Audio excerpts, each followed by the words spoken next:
Assalamualaikum warahmatullahi wabarakatuh. Salam sejahtera untuk kita semua. Kami dari kelompok 3 yang beranggotakan Evan Efrandi, Muhammad Rizky Julian, Nur Hidayah Nasution, Miftahul Jannah, dan saya sendiri Sapitri Kamila Putri. Yang pada kesempatan kali ini kami akan membahas terkait politik hukum Undang-Undang Tindak Pidana Kekerasan Seksual dalam menangani kasus tindak pidana kekerasan seksual di Indonesia. Di kesempatan ini kami ingin menjelaskan politik hukum Undang-Undang Tindak Pidana Kekerasan Seksual dalam menangani kasus kekerasan seksual di Indonesia. Pada negara hukum, setiap perbuatan harus dipertanggungjawabkan sesuai dengan tindakan maupun perbuatan yang berdasarkan pada ketentuan peraturan perundang-undangan. Dalam rangka untuk mewujudkan kepastian hukum dan keadilan, politik hukum merupakan langkah hukum yang dijadikan sebagai proses untuk mencapai tujuan dari negara.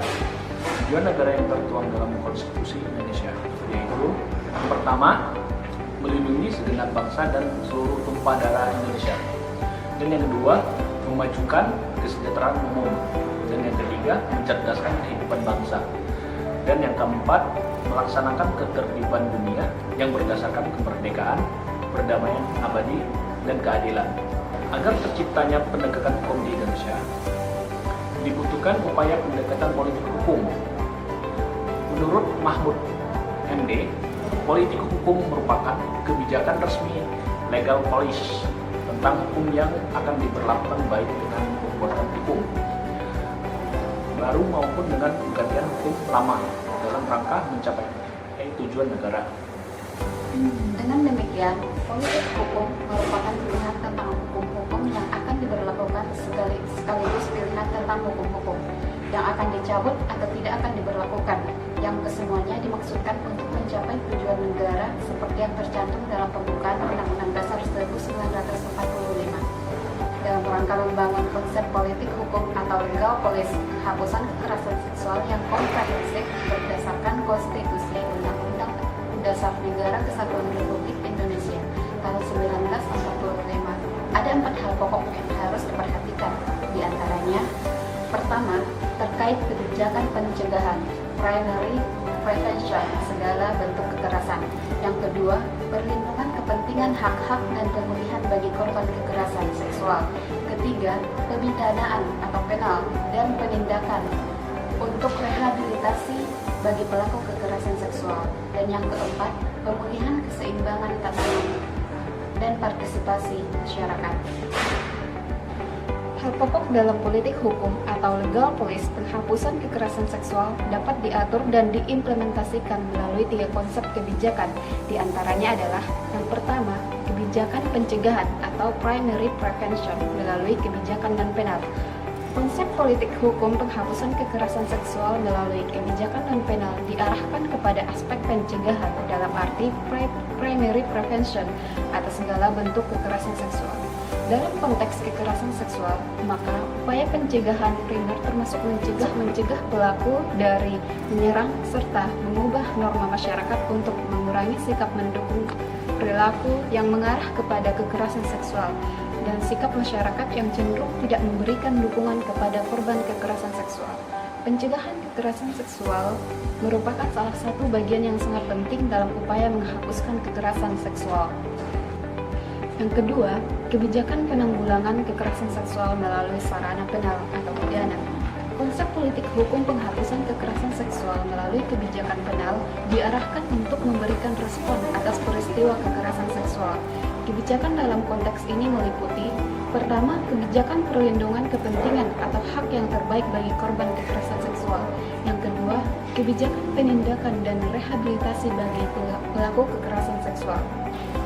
Dapat dibedakan bahwa upaya penanggulangan kejahatan lewat jalur penal lebih menitik beratkan kepada sifat represif atau penindasan, pemberantasan, dan penuntasan sesudah kejahatan terjadi, sedangkan jalur non-penal lebih menitik beratkan kepada tindakan preventif atau pencegahan pengendalian sebelum kejahatan terjadi. Yang ketiga, kebijakan integratif pemulihan melalui pendekatan restoratif justice. Konsep politik hukum penghapusan kekerasan seksual integratif atau integratif legal police diarahkan kepada konteks pemulihan dan rehabilitasi. Pemulihan yang dimaksud adalah pemulihan bagi korban kekerasan seksual maupun pemulihan keseimbangan dalam tatanan masyarakat. Sedangkan rehabilitasi ditujukan kepada pelaku kekerasan seksual dengan tujuan untuk mengubah perspektif dan perilaku negatif dalam dirinya, sehingga setelah masa hukuman diharapkan tidak mengulangi melakukan kekerasan seksual. Undang-Undang Tindak Pidana Kekerasan Seksual menggabungkan sarana penal dan non-penal di dalamnya. Sarana penal digunakan untuk menangani tindak pidana kekerasan seksual, yang artinya ke-9 jenis tindak pidana kekerasan seksual dan beberapa tindak pidana yang termasuk tindak pidana kekerasan seksual telah dikriminalisasi. Kriminalisasi sendiri adalah tindakan atau penetapan penguasa mengenai perbuatan-perbuatan tertentu yang oleh masyarakat atau golongan-golongan masyarakat dianggap sebagai suatu perbuatan yang dapat dipidana menjadi perbuatan pidana, tindak pidana atau delik, atau membuat suatu perbuatan menjadi perbuatan kriminal dan arena itu dapat dipidana oleh pemerintah dengan cara kerja atas namanya. Seperti telah disebutkan bahwa Undang-Undang Tindak Pidana Kekerasan Seksual telah mengkriminalisasi 9 bentuk kekerasan seksual, yaitu yang pertama pelecehan seksual non-fisik, yang kedua pelecehan seksual fisik, yang ketiga pemaksaan kontrasepsi, yang keempat pemaksaan sterilisasi, yang kelima pemaksaan perkawinan, yang keenam penyiksaan seksual, yang ketujuh eksploitasi seksual, yang kedelapan perbudakan seksual, dan yang kesembilan kekerasan seksual berbasis elektronik. Adanya kriminalisasi terhadap ke-9 bentuk tindak pidana kekerasan seksual tersebut merupakan suatu terobosan baru untuk mengisi kekosongan hukum pidana untuk menanggulangi masalah kekerasan seksual. Pengaturan ini menjadi kompas bagi negara Indonesia dalam melakukan langkah penanggulangan tindak pidana kekerasan seksual, mulai dari pencegahan, penanganan, hingga pemulihan korban tindak pidana kekerasan seksual. Selain itu, hadirnya Undang-Undang Tindak Pidana Kekerasan Seksual melengkapi sekaligus menyempurnakan berbagai pengaturan sejenis yang sebelumnya telah mengatur secara parsial dan tersebar dalam beberapa peraturan perundang-undangan. Upaya pemerintahan dalam memerangi tindak pidana kekerasan seksual yang terjadi di masyarakat diimplementasikan dalam Undang-Undang Tindak Pidana Kekerasan Seksual. Upaya ini merupakan bentuk perwujudan dari pertanggungjawaban negara yang diharapkan mampu melindungi dan memperbaiki kondisi psikologis korban, baik korban kekerasan dalam bentuk psikis maupun psikologis yang belum terdapat dalam peraturan perundang-undangan. Terlebih terhadap perempuan dan anak yang selama ini rentan menjadi korban kekerasan seksual yang seharusnya mendapatkan perlindungan dari negara. Lahirnya Undang-Undang Tindak Pidana Kekerasan Seksual berdampak secara positif bagi masyarakat. Di antaranya yaitu masyarakat akan semakin berani untuk melaporkan kasusnya, baik kepada lembaga layanan maupun kepada lembaga penegak hukum. Munculnya keberanian ini didasarkan atas membaiknya hukum dan kebijakan serta ketersediaan layanan, sumber daya manusia, dan infrastruktur hukum yang memadai, berkualitas, serta memiliki perspektif korban dan hak asasi manusia. Hal ini menjadikan seluruh sistem yang dihadirkan berdasarkan undang-undang ini akan memberikan keamanan dan kenyamanan baik kepada korban dan keluarganya maupun kepada saksi dan pelapor. Ketersediaan sistem hukum, kebijakan dan layanan yang aman dan nyaman serta memiliki perspektif korban dan hak asasi manusia menjadi salah satu faktor yang meningkatkan keberanian dan kemampuan masyarakat untuk melaporkan kasus kekerasan seksual yang dialaminya. Dampak lain dari implementasinya adalah terbangunnya sistem layanan terpadu berbasis komunitas dalam upaya pencegahan dan penanganan kasus-kasus kekerasan seksual. Nantinya pelaksanaan Undang-Undang Tindak Pidana Kekerasan Seksual tidak hanya meningkatkan pengetahuan dan pemahaman masyarakat tentang untuk mendapatkan informasi terlibat dalam program-program pencegahan, penanganan, dan pemulihan akan dijamin dilindungi secara khusus oleh Undang-Undang Tindak Pidana Kekerasan Seksual. Bahkan, hak atas perlindungan untuk tidak dapat dilaporkan balik atas pelaksanaan tanggung jawab sebagai masyarakat. Secara tidak langsung, masyarakat termobilisasi berdasarkan kesadarannya yang dilakukan secara sukarela dan bergotong royong untuk mewujudkan keluarga, desa, atau kelurahan dan lingkungan masyarakat yang anti tindak pidana kekerasan seksual atau tindak mentoleransi tindak pidana kekerasan seksual. Walaupun Undang-Undang Tindak Pidana Kekerasan Seksual telah ada, perlu untuk diketahui bahwa merujuk pada naskah akademis rancangan Undang-Undang Pidana Kekerasan Seksual, para perumusannya merumuskan 4 pokok agar berdampak pada perlindungan perempuan dan anak. Perempuan dan anak merupakan kaum rentan dari kekerasan seksual. Keempat hal pokok tersebut yaitu antara lain yang pertama, perubahan cara pandangan, pola pikir dan perilaku negara dan masyarakat terhadap kekerasan seksual sebagai kejahatan terhadap martabat kemanusiaan, bukan sebagai tindak kesusilaan. Kedua, pencegahan kekerasan seksual harus dimulai dari pelurusan akar masalah kekerasan seksual, yakni adanya kepentingan posisi relasi perempuan yang lebih subordinat dibandingkan posisi laki-laki dalam konstruksi masyarakat yang terkadang dilenggengkan oleh negara. Dan yang ketiga, perubahan konstruksi hukum yang menempatkan pengalaman korban sebagai basis mengenali jenis kekerasan seksual sebagai tindak pidana, pentingnya perlindungan dan pemenuhan hak korban, serta pemidanaan terhadap pelaku, dan empat, perubahan sistem hukum khususnya hukum acara termasuk pembuktian yang memberikan kemudahan bagi perempuan dan anak korban mendapatkan akses keadilan. Undang-Undang Tindak Pidana Kekerasan Seksual juga membentuk sebuah struktur hukum baru berupa sistem peradilan pidana yang disebut dengan Sistem Peradilan Pidana Terpadu Penanganan Kasus Kekerasan Terhadap Perempuan. Sistem ini merupakan bagian dari sifat kekhususan yang dimiliki oleh Undang-Undang Tindak Pidana Kekerasan Seksual. Sistem ini merupakan sistem terpadu yang menunjukkan proses keterkaitan antara instansi atau pihak yang berwenang menangani kasus kekerasan seksual dan akses pelayanan yang mudah dan terjangkau bagi korban dalam setiap proses peradilan kasus kekerasan seksual. Harapannya, sistem peradilan pidana terpadu penanganan kasus kekerasan seksual terhadap perempuan menjadi mekanisme yang mampu mendekatkan akses keadilan bagi tindak pidana kekerasan seksual, meminimalkan proses bolak-balik perkara antar penegak hukum dalam penanganan perkara bersangkutan, dan menghindarkan reviktimisasi terhadap korban yang melakukan pembelaan diri dengan menyerang pelaku. Sistem peradilan pidana terpadu penanganan kasus kekerasan terhadap perempuan dibangun atas dasar kebutuhan dan kepentingan korban dengan mengacu pada nilai-nilai yang adil, gender, dengan mensyaratkan korban menjadi atau diletakkan pada pusat berjalannya sistem peradilan.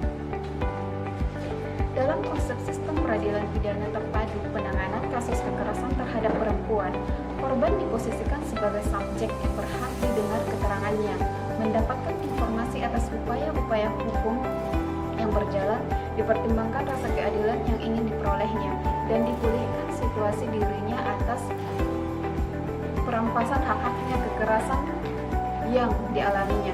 Sistem peradilan pidana terpadu penanganan kasus kekerasan terhadap perempuan merombak kebiasaan yang umumnya menempatkan korban sebagai pelengkap atau objek yang hanya diambil keterangannya. Dalam konteks kebijakan kriminal, penanggulangan kejahatan tidak cukup dengan menggunakan hukum pidana, karena hukum pidana hanya berusaha mengatasi gejala atau akibat dari suatu penyakit dan bukan sebagai obat atau remedium untuk mengatasi sebab-sebab terjadinya suatu penyakit. Hukum pidana memiliki keterbatasan karena kejahatan begitu beragam dan kompleks. Adapun batas-batas hukum pidana sebagai salah satu sarana kebijakan kriminal yaitu antara lain: 1. Penyebab kejahatan yang kompleks berada di luar jangkauan hukum pidana. 2. Hukum pidana hanya merupakan bagian kecil subsistem dari sarana kontrol sosial yang tidak mungkin mengatasi masalah kejahatan sebagai masalah kemanusiaan dan kemasyarakatan yang sangat kompleks, sebagai masalah sosiopsikologis, sosiopolitik, sosioekonomi, sistem kultural, dan lainnya. Adapun batas-batas hukum pidana sebagai salah satu sarana kebijakan kriminal yaitu antara lain: yang pertama yaitu penyebab kejahatan yang kompleks berada di luar jangkauan hukum pidana. Yang kedua, hukum pidana hanya merupakan bagian kecil subsistem dari sarana kontrol sosial yang tidak mungkin mengatasi masalah kejahatan sebagai masalah kemanusiaan dan kemasyarakatan yang kompleks, sebagai masalah sosiopsikologis, sosiopolitik, sosioekonomi, sosiokultural, dan lainnya. Yang ketiga, penggunaan hukum pidana dalam menanggulangi kejahatan hanya merupakan kuriran simptom. Oleh karena itu, hukum pidana hanya merupakan pengobatan simptomatik dan bukan pengobatan kausatif. Yang keempat, sanksi hukum pidana merupakan remedium yang mengandung sifat kontradiktif, paradoksal, dan mengandung unsur-unsur serta efek samping yang negatif. Yang kelima, sistem pemidanaan bersifat fragmentaris dan individual personal, tidak bersifat struktural fungsional. Keterbatasan jenis sanksi dan sistem perumusan sanksi pidana yang bersifat kaku dan imperatif, dan berfungsinya hukum pidana memerlukan sarana pendukung yang lebih bervariasi dan lebih menuntut biaya tinggi. Karena keterbatasan tersebut, maka penanggulangan kejahatan melalui hukum pidana harus dilakukan secara integral dengan juga menggunakan sarana non-penal pidana. Upaya penanggulangan dengan sarana non-penal lebih bersifat mencegah. Pencegahan berfungsi untuk menangani faktor-faktor kondusif penyebab terjadinya kejahatan. Faktor-faktor kondusif itu antara lain berpusat pada masalah-masalah atau kondisi-kondisi sosial yang secara langsung atau tidak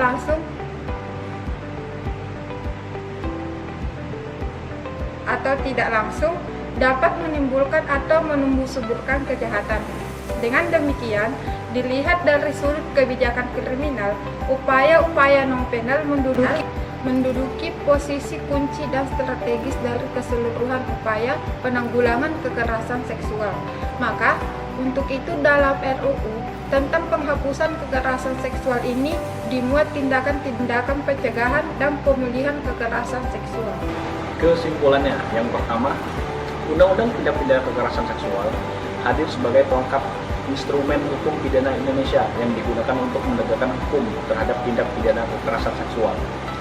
Kehadiran Undang-Undang Tindak Pidana Kekerasan Seksual akan mengikis tantangan penegakan hukum tindak pidana kekerasan seksual karena ia memadai setiap aspek penanggulangan tindak pidana kekerasan seksual, mulai dari upaya pencegahan, penanganan, hingga upaya pemulihan korban tindak pidana kekerasan seksual.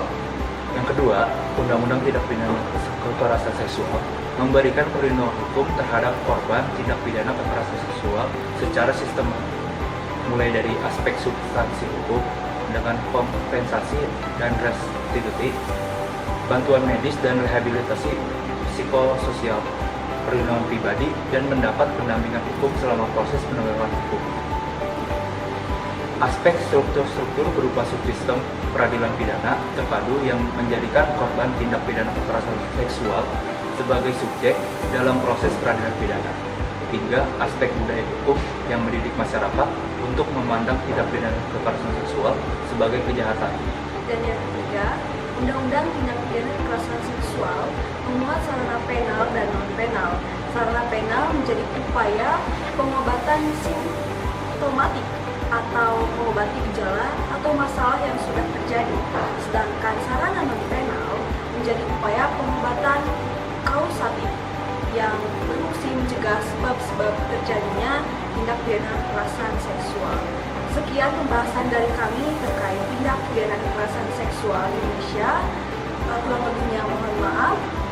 Terima kasih. Wabillahi taufiq wal hidayah. Wassalamualaikum warahmatullahi wabarakatuh.